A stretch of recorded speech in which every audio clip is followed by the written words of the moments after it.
The Warlord of Nzolezu, Part 2, a story by Pames Tales.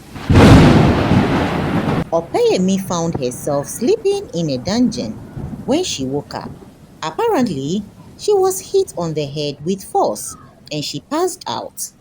It took her hours before she was able to recollect what had happened before she ended up where she was. She started screaming for help, but when she screams, her voice echoes back at her.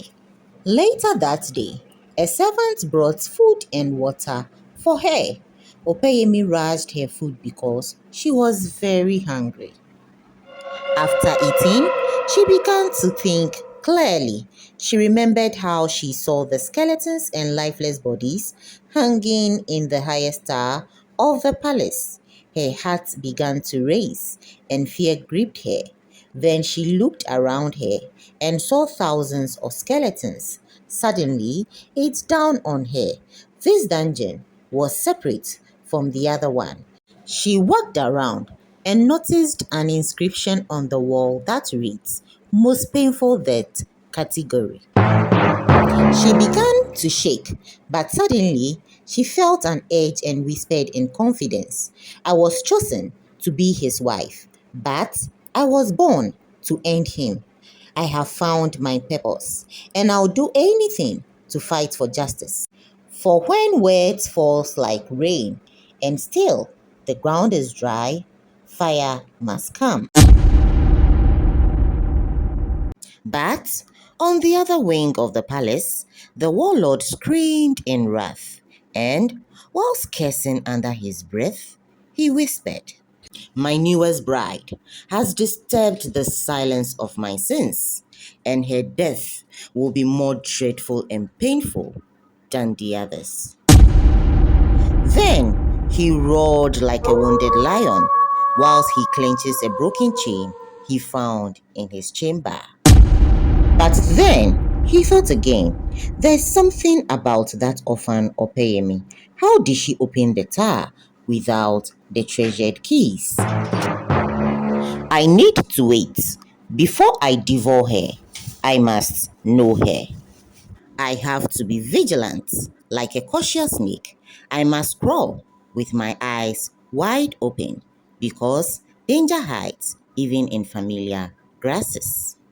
But no one dares to destroy me, for even the grave is my witness, and it has never betrayed me. I have seen 4 centuries pass, yet time and death does not mark me. For the blood of my virgin brides, keep me forever young, and I'll rule unaged and eternal. All this while, unknowing to the guard and Opeyemi, Papa was hiding behind the boots of the limousine with his breath almost caught. Exactly at 12 midnight, when the palace was quiet, he thought it wise to come out and find a way to save Opeyemi. But before he was 2 steps away, someone called from behind, "You old man from Oyo village, what do you seek from our king?"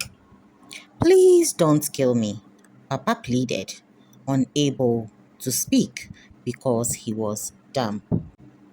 Coincidentally, I was awake at the time. I had to rush down to save the old man. He came to see me. I pleaded on his behalf. "But you're from Omoha village. How do you know the old fool?" the guard inquired in a harsh tone. Then I was smart enough to know Papa came for Opeyemi.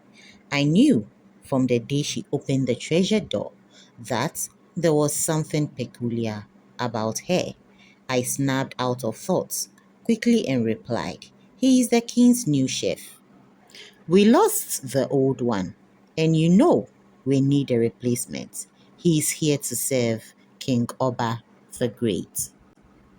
"Okay then," the guard replied. "Take him to the room of the old chef. I will inquire from the king by sunrise." And that was how I was able to save the old man just for a night. What happened next was terror.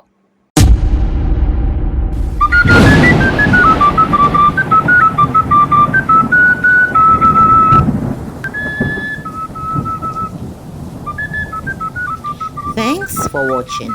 See you in the next episode. Bye.